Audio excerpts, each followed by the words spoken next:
Hello everyone, welcome to HU for tech. दोस्तों, हमें बेहद खुशी है कि आप लोगों ने रोबोटिक्स के लेक्चर्स को काफ़ी पसंद किया है और कह सकते हैं कि हमें काफ़ी अच्छा रेस्पॉन्स भी आपकी तरफ से मिला है। तो जैसा कि हमने प्रॉमिस किया था कि जैसे ही रोबोटिक्स का सब्जेक्ट एंड होता है उसके बाद हम लोग मैकाट्रॉनिक्स का सब्जेक्ट है उसको स्टार्ट कर देंगे। अभी सब्जेक्ट देखो अपने आप में काफ़ी बड़ा सब्जेक्ट है, लेकिन हमारे पास बहुत कह सकता हूँ काफ़ी अभी टाइम है इस सब्जेक्ट को हम लोग अच्छे से पढ़ सकें। और देखो ये सब्जेक्ट आपको याद होगा, आपने किसी टाइम बीटेक में पढ़ा होगा जहाँ पे आपने माइक्रो प्रोसेसर 8085 की चिप आपने पक्का याद की होगी। एक सब्जेक्ट एक सेमेस्टर में वो इंट्रोड्यूस हुआ था। तो वही क्या हुआ है कि ईएससी ने 2017 ऑनवर्ड से मैकाट्रॉनिक्स सब्जेक्ट भी आपका इंट्रोड्यूस किया है। तो बेसिकली ये मैकाट्रॉनिक्स एंड रोबोटिक्स ईएससी में एक जगह आपको देखने को मिलता है। ठीक है, तो यहाँ पे क्या करने वाले हैं हम लोग मैकाट्रॉनिक्स को अब स्पेशली डील करेंगे। और वही बताना चाह रहा हूँ कि आपको इस सब्जेक्ट में थोड़ा पेशेंस रखना पड़ेगा। चैप्टर आसान भी है और कुछ चीजें याद करने वाली भी हैं, लेकिन पूरी कोशिश रहेगी कि आपको इस तरीके से चीजें कराई जाएं कि आपको कुछ ज्यादा रटना ना पड़े और चीजें आपको देखते ही सारी चीजें याद होनी स्टार्ट हो जाएं। ठीक है, बाकी आपने नोट्स प्रिपेयर करते रहिएगा ताकि आपको रिवीजन में हेल्प मिल सके। ठीक है, तो स्टार्ट करते हैं। आज का हमारा जो फर्स्ट लेक्चर है ये सिर्फ और सिर्फ मैकाट्रॉनिक्स का इंट्रोडक्शन है। ठीक है, यहाँ पे हम लोग देखने वाले हैं कि सिलेबस के बारे में बात करेंगे, यहाँ पे वेटेज देखेंगे और हम लोग देखेंगे कि मैकाट्रॉनिक्स हमारा क्या होता है ना। इतना ही हम लोग यहाँ पे जानने वाले हैं। तो स्टार्ट करते हैं विदाउट एनी डिले। तो सबसे पहले जैसा कि कोई भी सब्जेक्ट हमें पढ़ना है तो सबसे पहले हमें पता होना चाहिए कि हमें उसमें से क्या क्या पढ़ना है, हमें उसमें से क्या क्या पढ़ना है। तो आप यहाँ पे देख सकते हो कि ये मेरे पास क्या है, ये सिलेबस है जो मैंने ऑफिशियल वेबसाइट से निकाला है यूपीपीएससी ए की तरफ से। ठीक है, वहां से मैंने कटिंग निकाली है। तो आप देख सकते हो कि ये पूरा का पूरा सिलेबस। और जब आप ईएससी इंजीनियरिंग सर्विसेज एग्जामिनेशन का सिलेबस मैच करोगे तो आपको हूबहू सेम चीज मिलेगी। इसका मतलब ये है कि यूपीपीएससी एई ने क्या किया है, जो सिलेबस हमारा ईएससी में आता है बिल्कुल सेम सिलेबस किसका है, इसमें यूपीपीएससी एई में है। ठीक है, तो ये तो आपके पास क्या है, एक जनरल कह सकता हूं आपके पास सिलेबस है। अब हम देखते हैं अपना कि हमें किस तरीके से यहाँ पे डील करना है इस सब्जेक्ट को। तो सबसे पहले आप देखो कि ये जो सिलेबस है, ये जो आपका सिलेबस है ये 3 पार्ट्स में डिवाइडेड है।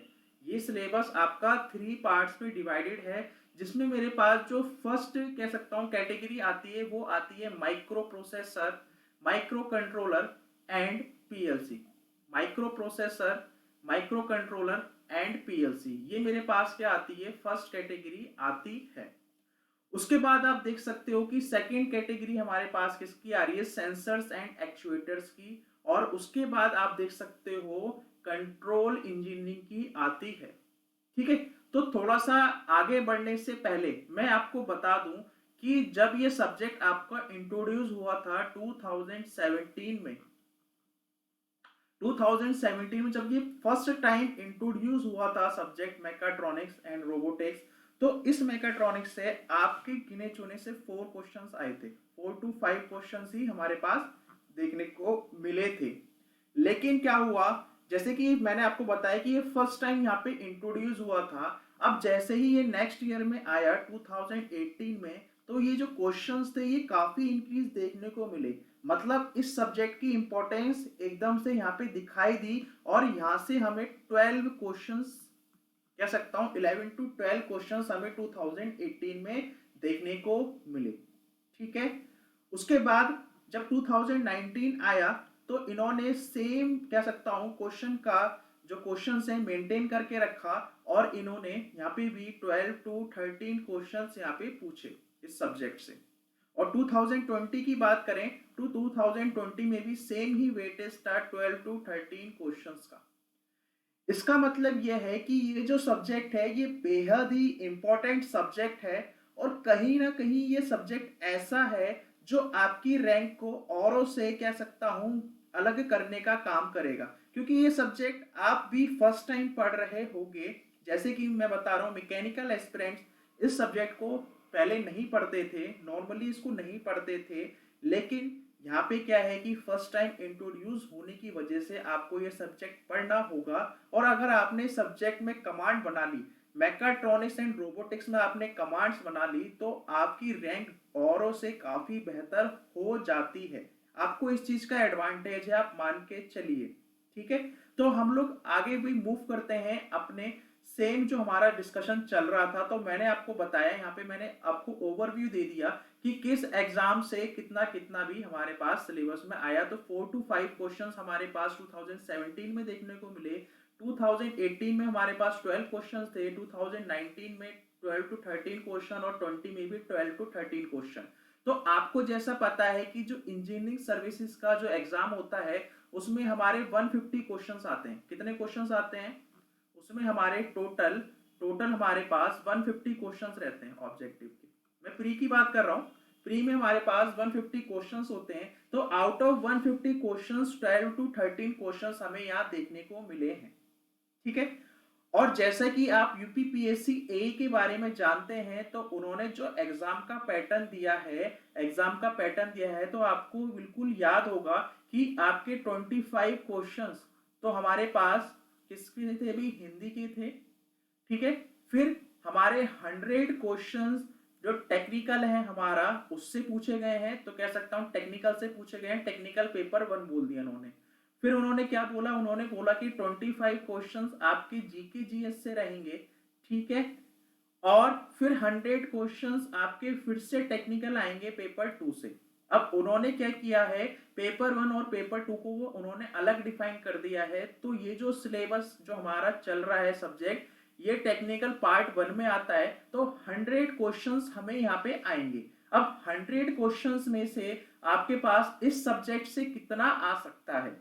तो देखो, अगर 150 क्वेश्चंस में 12 to 13 क्वेश्चंस इसमें देखने को मिल रहे हैं मैकाट्रॉनिक्स से, तो मैं अभी मान के चल सकता हूं यहाँ पे कि मुझे यूपीपीएससी एई में भी कह सकता हूं कि मिनिमम मैं बात कर रहा हूं यहाँ पे 7 to 8 क्वेश्चंस तो यहाँ पे जनरली हमें देखने को मिल सकते हैं। ठीक है, अगर 7 to 8 क्वेश्चंस मुझे मैकाट्रॉनिक्स से मिलते हैं, प्लस मैं कहता हूं कि 5 to 6 क्वेश्चंस अगर हमें क्या रोबोटिक्स से देखने को मिलते हैं, तो हम लोग बोल सकते हैं यहाँ से पूरा कि टोटल मैं कह सकता हूं कि आपको 12 से 14 क्वेश्चन सिर्फ और सिर्फ आपको मैकाट्रॉनिक्स एंड रोबोटिक्स सब्जेक्ट से मिल सकते हैं, जो अपने आप में एक बहुत ज्यादा अहमियत रखता है आपकी रैंक इंप्रूव के लिए।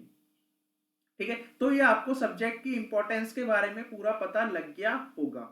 ठीक है, अब हम लोग देखते हैं, हम लोग बात करते हैं कि मैंने आपको ये बताया कि ये जो सब्जेक्ट है आपका 3 पार्ट में डिवाइडेड है। इसको मैं बोल सकता हूं कि, या फिर मैं बोल सकता हूं कि हम इसको इन 3 स्टेप में पढ़ने वाले हैं।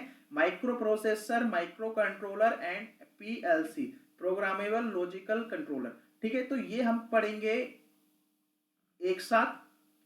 सेंसर्स एंड एक्चुएटर, जैसे कि हम लोग क्या है मैकेनिकल के स्टूडेंट्स हैं, तो सबसे पहले हम लोग इस चीज को डील करेंगे, क्योंकि इसको हमें रिलेट करना आसान है और ये काफी इजी भी है इसमें। और कहीं ना कहीं मैं आपको बताऊं कि ये वाला जो कह सकता हूं पार्ट है, as compare to other 2 part से काफी अच्छा वेटेज ये रखता है। ठीक है, और कंट्रोल इंजीनियरिंग की बात करें तो ये हम लोग लास्ट में देखेंगे, इससे ज्यादा क्वेश्चन नहीं बनते हैं। ठीक है, अगर मैं बताऊं ऑन एन एवरेज आपकी पीएलसी से अगर मैं बोल रहा हूं कि 7 to 8 क्वेश्चंस आने के मिनिमम चांसेस हैं, तो माइक्रो प्रोसेसर और मतलब इस वाले पार्ट से आपके कम से कम मैं कहता हूं कि यहाँ पे 3 to 4 क्वेश्चंस आपके देखने को मिल सकते हैं। ठीक है, 3 to 4 क्वेश्चंस इस पार्ट से मिलेंगे। सेंसर एंड एक्चुएटर्स की बात करूं तो मैंने आपको बताया कि मैकेनिकल का ही टॉपिक है। ठीक है, और ये इजी भी होता है और आपको समझने में बहुत आसानी रहती है। तो यहाँ पे मैं कहता हूँ कि इसका जो वेटेज होता है वो ऊपर वाले से, मतलब इससे 5 to 6 क्वेश्चंस आने के चांसेस हैं।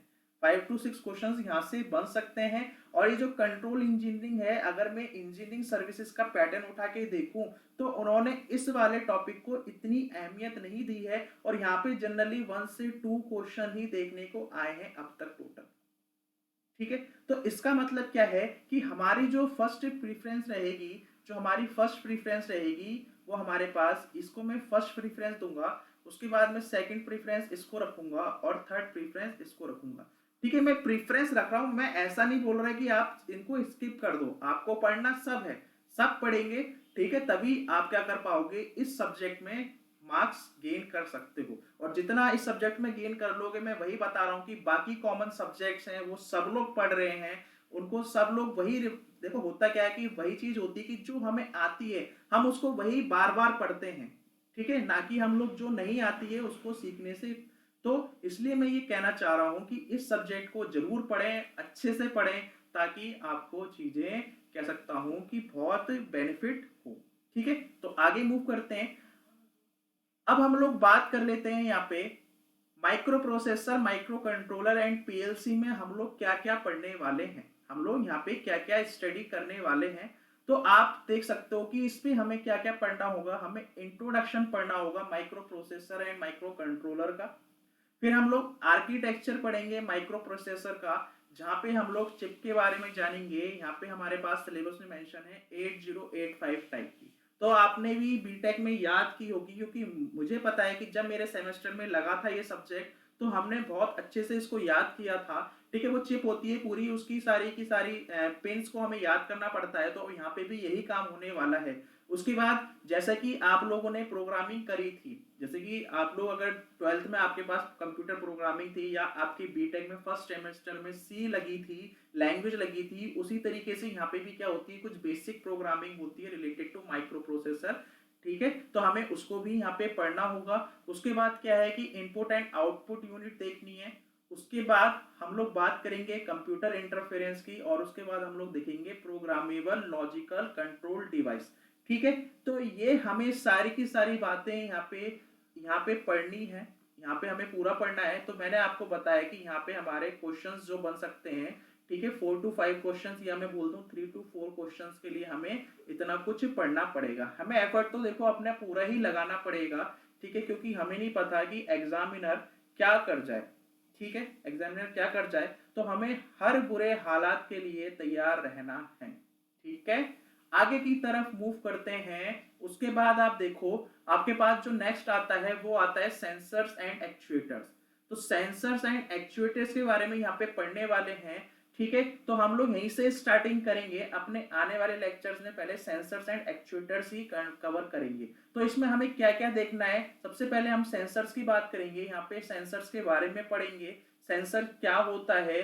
फिर पीजो इलेक्ट्रिक सेंसर को यहाँ पे डिटेल में पढ़ेंगे, हॉल इफेक्ट सेंसर को यहाँ पे डिटेल में पढ़ेंगे, ऑप्टिकल एनकोडर्स को यहाँ पे डिटेल में पढ़ने वाले हैं, आफ्टर दैट रिजॉल्वर, उसके बाद इंडक्टोसिन।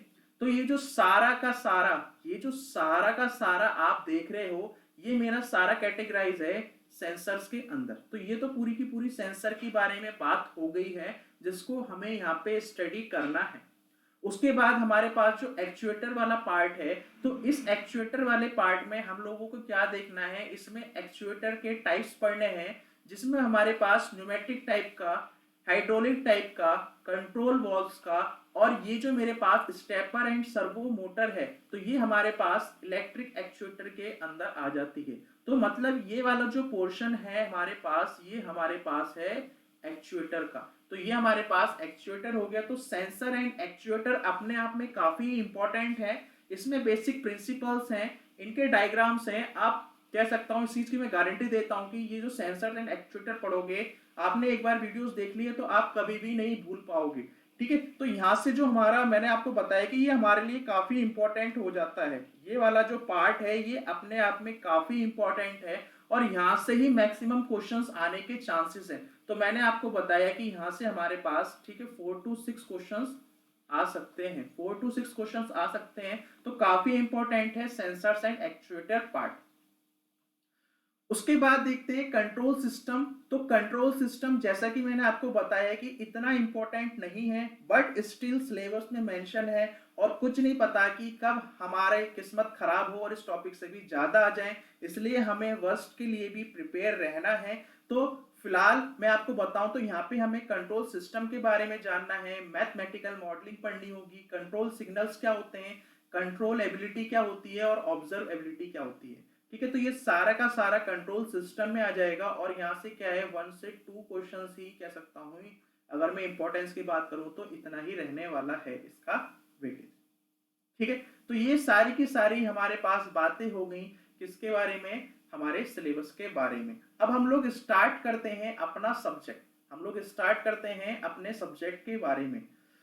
तो आप देख सकते हो कि ये जो मैकाट्रॉनिक्स है, ये जो मैकाट्रॉनिक्स है इसमें क्या क्या हो रहा होगा। तो देखो मैकाट्रॉनिक्स क्या है कि जहाँ पे हमारे पास ये देखो बेसिकली क्या है, 2 वर्ड से बना है। एक है वर्ड हमारे पास मेका और एक है मेरे पास ट्रॉनिक्स। इसका मतलब ये है कि जो मेका वर्ड है वो मैकेनिकल से लिया गया है, जो मेका वर्ड है वो मैकेनिकल से उठाया गया है। तो मैकेनिकल सिस्टम से उठाया गया है, तो मैकेनिकल सिस्टम में क्या होते हैं, डिफरेंट डिफरेंट मैकेनिज्म होते हैं। मैकेनिकल सिस्टम में क्या होता है, डिफरेंट डिफरेंट क्या होते हैं, मैकेनिज्म होते हैं। आप इस तरीके से समझ सकते हो कि आपके पास जो घर पे फोल्डिंग चेयर होती है तो वो फोल्ड कैसे कर जाती है, क्योंकि उसमें क्या होते हैं, डिफरेंट डिफरेंट क्या होते हैं, कह सकता हूँ लिंक्स होते हैं, मैकेनिज्म होते हैं। उस मैकेनिज्म को फॉलो करते हुए फोल्डिंग चेयर क्या होती है, फोल्ड हो जाती है। ठीक है, उसे हमें क्या करना पड़ता है, हमें खुद जाके मैनुअली उसको फोल्ड करना पड़ता है। ठीक है, अब अगर मैं क्या करूं, उस वाली चेयर पे कुछ डिवाइसेस इस तरीके से लगा दूं, कुछ मैकेनिकल डिवाइसेस लगा दूं, कुछ स्विचेस वगैरह लगा दूं, कुछ सेंसर्स लगा दूं, ठीक है, और एक कंप्यूटर से उसको ऑपरेट करना चाहूं उस चेयर को, तो मैं चाहता हूं कि वो चेयर ऑटोमेटिकली क्या हो जाए, फोल्ड हो जाए। तो उसके लिए मुझे क्या करना पड़ेगा, कुछ डिवाइसेस लगाने पड़ेंगे जो मेरा यहाँ से कनेक्टिविटी बना सके। कंप्यूटर में अगर मैं कमांड दूं कि वो चेयर फोल्ड हो रही है, तो वो कैसे हो पाएगी, जब उस पर वो कमांड पहुंचेगी। तो इसका मतलब क्या है कि वहां पे मुझे कुछ इंटीग्रेशन करना पड़ेगा अपार्ट फ्रॉम मैकेनिकल सिस्टम से। तो मैकेनिकल सिस्टम से इंटीग्रेट करने के लिए मुझे इलेक्ट्रिकल, कंप्यूटर की, इलेक्ट्रॉनिक्स की, इन सब की रिक्वायरमेंट होती है। तो हमारे पास ये जो सब्जेक्ट है, ये सब्जेक्ट भी क्या है, यहाँ पे इलेक्ट्रिकल और इलेक्ट्रॉनिक्स का डिवाइसेस का इंटीग्रेशन होता है मैकेनिकल सिस्टम में, जो मेरा मेकाट्रॉनिक्स टेक्नोलॉजी को डेवलप करता है। ठीक है, तो ये पॉइंट आपको क्लियर हो गया होगा। तो मैकाट्रॉनिक्स इंजीनियरिंग में हम लोग क्या करते हैं, जनरली कंट्रोल करते हैं अपने मैकेनिकल वेरिएबल, मैकेनिकल वेरिएबल को कंट्रोल करते हैं with the help of electrical devices and electronic sensors and processor. ठीक है, जैसे कि आप समझ सकते हो क्या, चलो, जैसे कि आप समझ सकते हो कि स्ट्रेन गेजेस होते हैं। तो स्ट्रेन गेजेस में हम लोग क्या करते हैं, जो भी फोर्स लगता है, जो भी फोर्स लगता है, ठीक है, वो क्या है, एक मैकेनिकल वेरिएबल है। जो भी फोर्स लगा रहा हूं एक मैकेनिकल वेरिएबल है। अब उस फोर्स को स्ट्रेन गेज क्या करता है, मेजर करता है, और इसको एक डिफरेंट यूनिट में क्या करता है, रिप्रेजेंट करता है। ठीक है, तो इनपुट मेरा कह सकता हूं मैकेनिकल वेरिएबल है, और आउटपुट में मुझे क्या मिल रहा है, कह सकता हूं एक अनदर फॉर्म ऑफ कह सकता हूं इन आउटपुट वेरिएबल मिल रहा है। ठीक है, तो इसके लिए मैंने एक डिवाइस यूज किया था, वो था क्या, स्ट्रेन गेज। तो ये क्या है, अपने आप में एक इलेक्ट्रिकल डिवाइस है, या मैं कह सकता हूं एक सेंसर है। ठीक है, तो इसलिए क्या होता है, इस इंजीनियरिंग सब्जेक्ट में हम लोग क्या करते हैं, जो भी मेरे पास मैकेनिकल वेरिएबल होते हैं उसको इलेक्ट्रिकल डिवाइस और इलेक्ट्रिकल सेंसर से क्या करते हैं, हम लोग यहाँ पे कंट्रोल करते हैं। ठीक है, तो ये सेकंड पॉइंट वही चीज बता रहा है।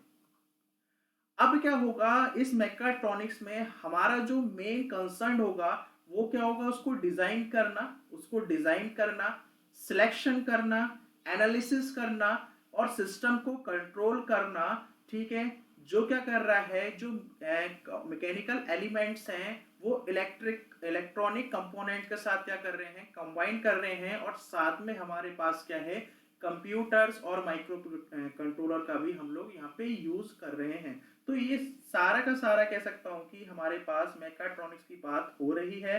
तो मैकाट्रॉनिक्स में आपने देखा कि इसमें हम लोग बेसिकली क्या करते हैं, जो डिफरेंट डिफरेंट स्ट्रीम्स हैं, चाहे वो आपकी इलेक्ट्रॉनिक डिसिप्लिन हो, चाहे वो इलेक्ट्रिकल डिसिप्लिन हो, चाहे कंप्यूटर डिसिप्लिन हो, और चाहे मैकेनिकल डिसिप्लिन हो, तो इन सबको अगर मैं कंबाइन करके एक कह सकता हूं कि एक ऐसी ब्रांच निकालूं जहां पे इन सारी ब्रांचेस का मैं यूज कर रहा हूं, तो उसी को हमने क्या बोला है, यहाँ पे मैकाट्रॉनिक्स बोला है। ठीक है, तो आई होप आपको ये चीज क्लियर हो गई होगी। तो जैसा कि मैंने आपको बताया कि इसमें क्या होता है, हमारे पास दो वर्ड से मिलके उठाया गया है मैकाट्रॉनिक्स। एक हमारे पास आता है भी मैका, और एक हमारे पास आता है ट्रॉनिक्स की इलेक्ट्रॉनिक्स से लिया गया है, और मैकाट्रॉनिक्स से। तो कन्वेंशनल वे में मैं बोल सकता हूँ कि ये क्या है, मैकेनिकल एंड इलेक्ट्रॉनिक्स मैकाट्रॉनिक्स बन चुका है।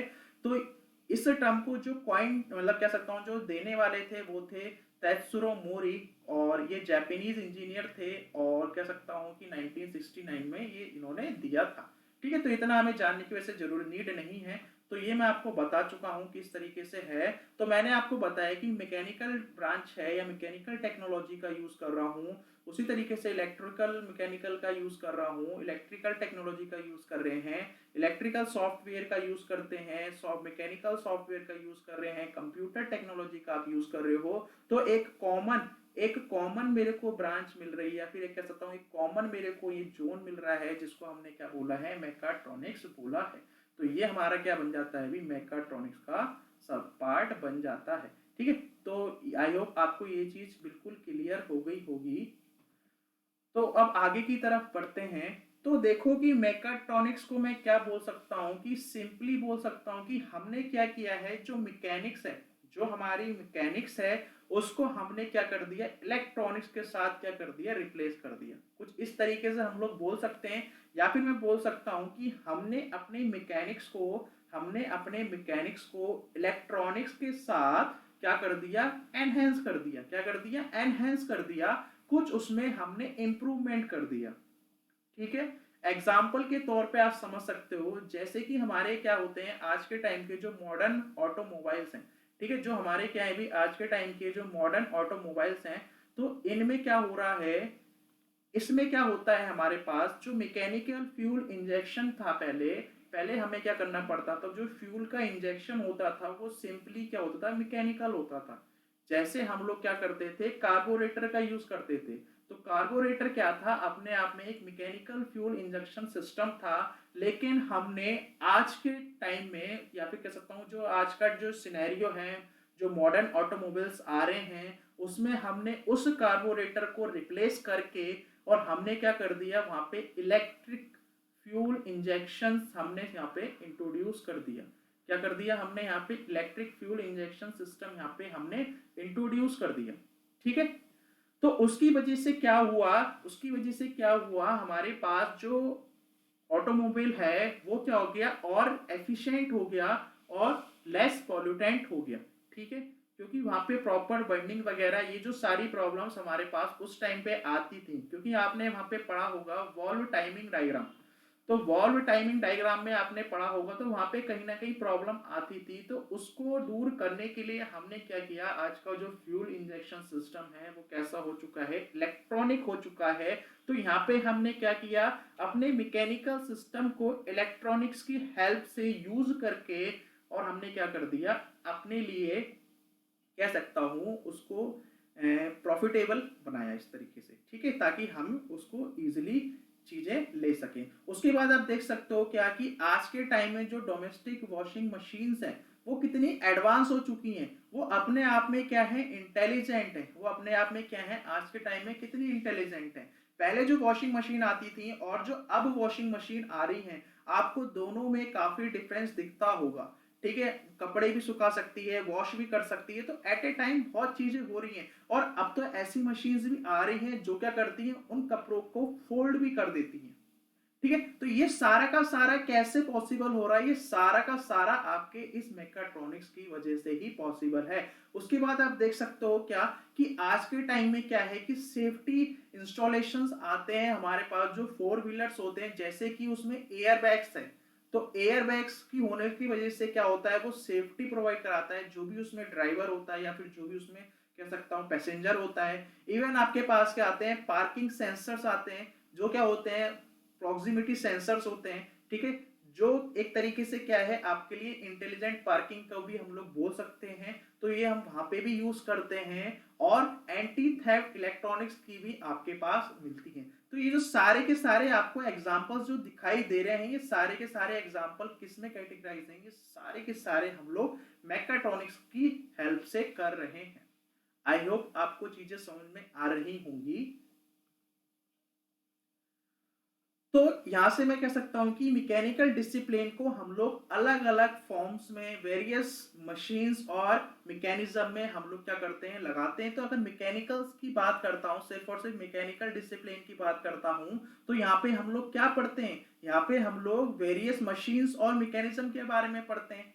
अगर इलेक्ट्रिकल इंजीनियरिंग की बात करेंगे, तो जो आपका इलेक्ट्रिकल फील्ड से फ्रेंड होगा वो क्या जानता होगा, वो जिसकी जानकारी रखता होगा, वहां पे प्राइम मूवर्स की जानकारी रखता होगा, जैसे एसी, डीसी, सर्वो मोटर्स और अदर सिस्टम, जो भी वो जानता होगा। उसी तरीके से हमारे पास जो कंट्रोल इंजीनियरिंग है, वहां पे हम लोग क्या पढ़ते हैं, जो भी वेरियस इलेक्ट्रॉनिक डिवाइसेस हैं जो बेस्ड हैं कंट्रोल सिस्टम के लिए, जो बेस्ड है कंट्रोल सिस्टम पर, वो क्या करते हैं, एनहेंस करते हैं और रिप्लेस करते हैं मैकेनिकल सिस्टम की मैकेनिक्स को, ठीक है।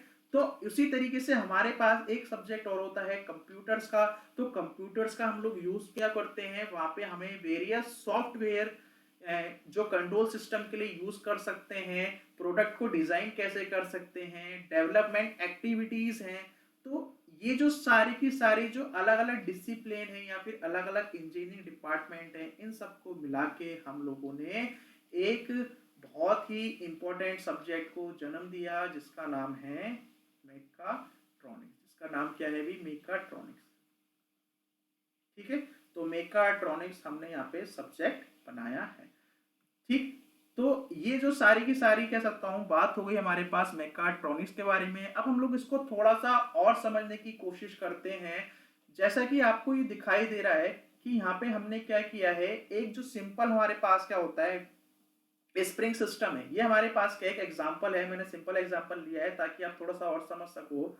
जैसे कि हमारे पास किसका एग्जांपल है, ये स्प्रिंग सिस्टम का एग्जांपल है, ठीक है। तो स्प्रिंग सिस्टम में क्या है कि अभी मैंने यहाँ पे कुछ भी पार्टिकल नहीं लगाया है। अब अगर वाइब्रेशन आपने पढ़ी होगी तो आपने वाइब्रेशन में ये चीज बहुत अच्छे से पढ़ी होगी, ठीक है। तो यहाँ पे क्या किया, अभी कुछ पार्टिकल में कुछ मास नहीं था। अब जैसे ही मैंने यहाँ पे कोई वेट लगाया और मैं मान के चल रहा हूँ कि स्प्रिंग का जो वेट है, ठीक है, वो अभी बैलेंस्ड है, इस टाइम पे यहाँ पे बैलेंस्ड है, इनिशियल कंडीशन को मैंने नहीं माना है। अब जैसे ही मैंने यहाँ पे एक मास इसमें अटैच किया, तो उस मास के वेट की वजह से क्या होगा, ये जो स्प्रिंग में क्या आएगा, कुछ एक्सटेंशन आएगा, स्प्रिंग में क्या आएगा, एक्सटेंशन आएगा। और जिस वजह से जो स्प्रिंग की पोजीशन है वो यहाँ से आके क्या हो जाएगी, डिस्प्लेस हो जाएगी, लेट इट बी एक्स।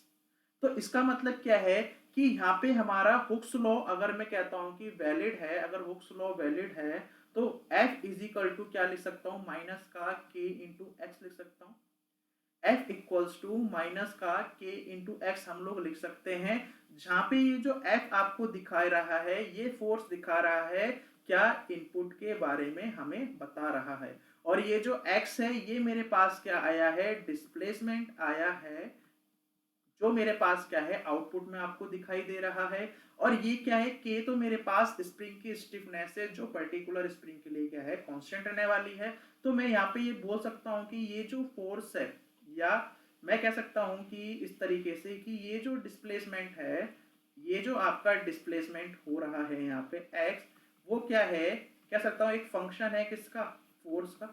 एक क्या है, फोर्स का फंक्शन है। मतलब जितना मैं इनपुट लगाते जाऊंगा उसके अकॉर्डिंग मेरा ये x क्या हो जाएगा, वेरी करता रहेगा। तो अगर मैं इसको एक फ्लो डायग्राम में बना के देखने की कोशिश करूं, तो मैं कह सकता हूं कुछ इस तरीके से, क्या कि ये मेरे पास एक बॉक्स है, जहां पे मेरे पास क्या है, ये स्प्रिंग है, और यहाँ पे मैं क्या दे रहा हूँ, इनपुट दे रहा हूँ, इनपुट, और यहाँ पे मुझे क्या मिल रहा है, आउटपुट मिल रहा है।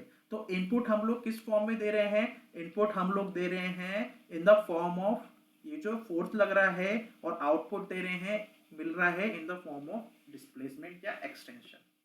ठीक है। तो ये जो सारा का सारा जो कंसेप्ट है यहाँ पे, तो हमने क्या किया है, इसको सिंपली मैकेनिकल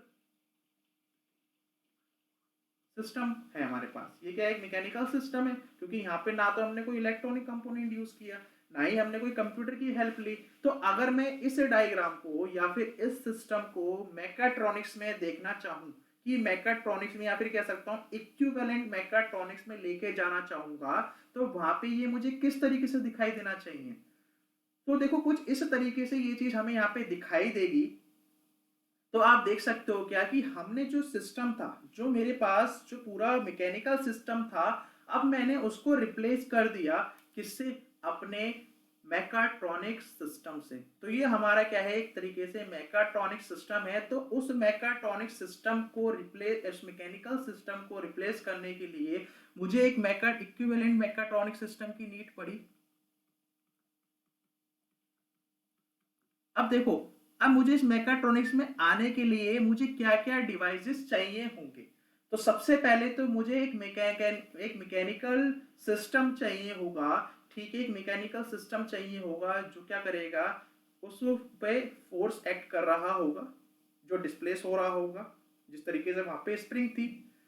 अब वो चीज कितनी क्या हो रही है, कितनी मूव कर रही है, कितनी नहीं कर रही है, या फिर जो हमारी रिक्वायर्ड वैल्यू है उससे कितना कह सकता हूँ डिस्प्लेस हो रहा है, या फिर अभी भी कुछ कमी रहती है।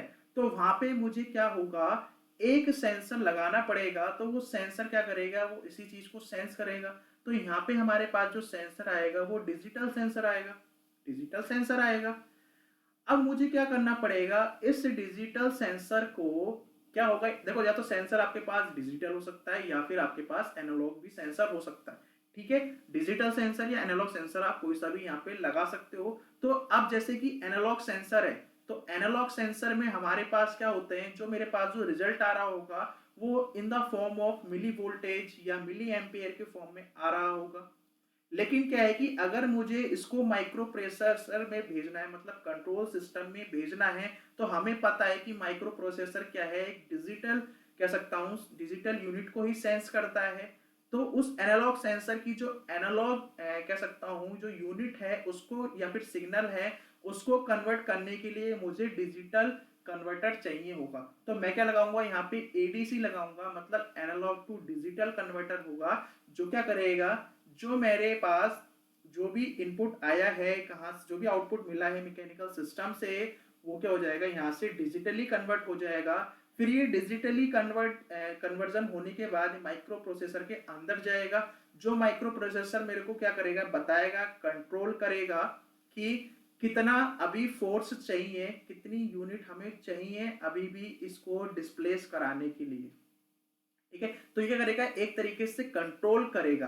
तो ये जो माइक्रो प्रोसेसर होगा हमारे पास, हम इसको कुछ इस तरीके से डिजाइन करेंगे कि ये हुक्स लॉ के नियम को फॉलो करेगा। मतलब ये हुक्स लॉ के प्रिंसिपल पे बेस्ड होगा, हुक्स लॉ के प्रिंसिपल पे क्या होगा, बेस्ड होगा हमारे पास ये जो माइक्रो प्रोसेसर है। तो माइक्रो प्रोसेसर हुक्स लॉ को फॉलो कर रहा होगा, तभी हम कह पाएंगे कि जो हमने अभी जो अपना मैकेनिकल कह सकता हूँ जो सिस्टम देखा था, वो अब ये मैकाट्रॉनिक्स में कन्वर्ट हो चुका है। तो ये हुक्स लॉ के अकॉर्डिंग काम करेगा और ये कंट्रोल करेगा हमारे पास ये जो पिस्टन है। अगर ये हाइड्रोलिक सिस्टम है तो इसमें पिस्टन के मोशन को कंट्रोल करेगा।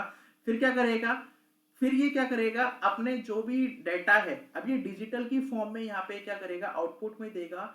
इसको फर्दर अब ये एनालॉग में जाएगा, किसमें जाएगा, डिजिटल से एनालॉग कन्वर्टर चाहिए होगा, जो क्या होगा, एक्चुएटर से कनेक्ट होगा, जो क्या होगा, एक्चुएटर से कनेक्ट होगा। तो एनालॉग डिजिटल सॉरी एनालॉग से डिजिटल से एनालॉग कन्वर्टर पे जाएगा, और ये एक्चुएटर क्या करेगा, एक्चुएटर क्या करेगा, फिर से इसको एक्चुएट करेगा, मतलब इस पे एक फोर्स लगाएगा। फिर क्या होगा, जो ये पिस्टन पे जो फोर्स एक्ट कर रहा होगा, इसकी वजह से हमारे पास जो सिलेंडर है वो क्या कर रहा होगा, पिस्टन कुछ डिस्प्लेसमेंट कर रहा होगा। तो कितना डिस्प्लेसमेंट कर रहा है इस एक्चुएटर फोर्स की वजह से, वो फिर से फर्दर क्वांट सेंस करेगा। वो वहां पे जो सेंसर लगा है वो इसको सेंस करेगा। फिर ये किसको फीडबैक देगा, ये कंट्रोल सिस्टम को फीडबैक देगा। फिर यहाँ से चीजें कंट्रोल होंगी। तो ये जो सारा का सारा जो सिस्टम हो रहा है, अब इसको हमें मैन्युअली कंट्रोल करने की नीड नहीं है, और हम क्या कर सकते हैं, अपने मैकेनिकल सिस्टम को मैकाट्रॉनिक सिस्टम से रिप्लेस कर सकते हैं। तो हमने कुछ इस तरीके से किया कि हमने सबसे पहले हम लोगों ने क्या किया, हमारे पास जो वो सिस्टम था पीजो इलेक्ट्रॉनिक, देखो यहाँ पे क्या था, हाइड्रोलिक पिस्टन लगा हुआ था। तो यहाँ पे हमारे पास ये जो स्ट्रेन गेज है या फिर पीजो इलेक्ट्रिक डिवाइस है, क्या करेगी, यहाँ से जो भी इस पे फोर्स आ रहा होगा, जो भी स्ट्रेन आएगा, मतलब जो भी डिस्प्लेसमेंट होगा, वो ये डिवाइस सेंस करेगा।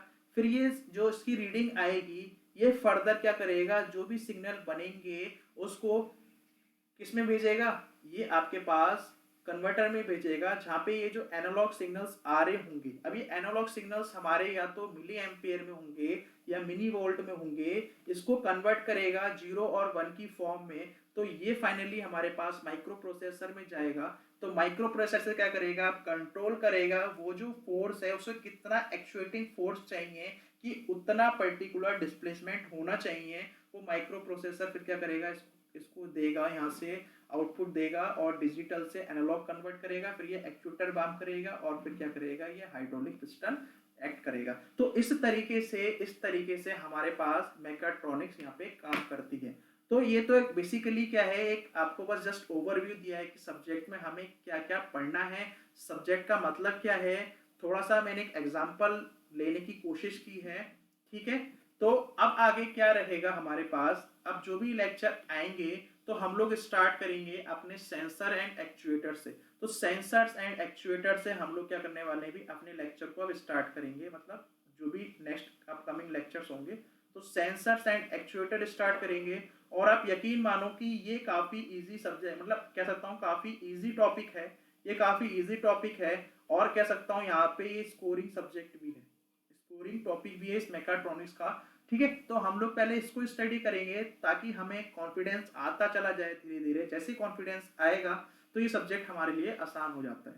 ठीक है, क्योंकि आपका कॉन्फिडेंस है वो मैटर करता है। ठीक है, आपका जो व्यू है उस सब्जेक्ट के अकॉर्डिंग, क्योंकि आपको ऐसा लगता है कि मैंने इससे पहले कभी नहीं पढ़ा, या मैंने पढ़ा है तो बहुत टाइम हो गया पढ़े हुए, मैं चीजें भूल चुका हूँ। लेकिन क्या है कि आप यकीन मानो कि ये सब्जेक्ट उतना भी मुश्किल नहीं है। ठीक है, तो हम क्या करेंगे भी, अब जो भी नेक्स्ट लेक्चर आएगा उसमें हम लोग क्या करने वाले हैं, अपना प्रॉपर जो भी स्टेप बाय स्टेप प्रॉपरली हम क्या करेंगे, सब्जेक्ट को कवर करते जाएंगे। थोड़ा टाइम लग सकता है लेकिन पेशेंस रहिए। ठीक है, जब तक एग्जाम की डेट नहीं आती है तब तक तो हम लोग चीज़ें आराम से कर सकते हैं। अगर मुझे नीड लगती है कि डेट आ गई है और बहुत ज़रूरी है, तो जहाँ मैं एक लेक्चर अपलोड कर रहा हूँ वहाँ पे मैं अपनी स्पीड मतलब बढ़ा दूंगा और लेक्चर्स आपके पास ज़्यादा आने लगेंगे। लेकिन मेरी पूरी यहाँ पे फुली गारंटी है कि आपके ये एग्जाम से पहले पहले ये सब्जेक्ट कवर करा दूं, तो ये मेरी रेस्पॉन्सिबिलिटी है। बाकी आपकी रेस्पॉन्सिबिलिटी है वो आप लोग जानते हो। सब्सक्राइब नहीं किया है तो सब्सक्राइब कर लेना, फ्रेंड्स को भी बोलना कि वो भी सब्सक्राइब करें ताकि वो भी इस चीज़ का फ़ायदा ले सकें। शेयर करना ना भूलें, सपोर्ट आप लोग हमें करते रहिए जिस तरीके से आप लोगों ने हमें रोबोटिक्स सब्जेक्ट में सपोर्ट किया है। बाकी कोई भी कह सकता हूँ कि हमारे यहाँ पे टेलीग्राम चैनल है, जो भी वीडियोस आते हैं या फिर कोई भी अपडेट्स वगैरह आती है या कोई भी मैसेज आता है वो आप लोगों तक पहुंच जाए इस टेलीग्राम चैनल के। ठीक है, तो कोई भी मिस नहीं होनी चाहिए, तो आप हमारा चैनल भी ज्वाइन कर सकते हो। ठीक है, तो इस सेशन को यहीं पे एंड करते हैं। ठीक है, और कैसा लगे जरूर बताइएगा। और नेक्स्ट लेक्चर के लिए तब तक हम लोग क्या करते हैं भी, इस सेशन को यहीं पे पॉज करते हैं। ठीक है, तो थैंक यू।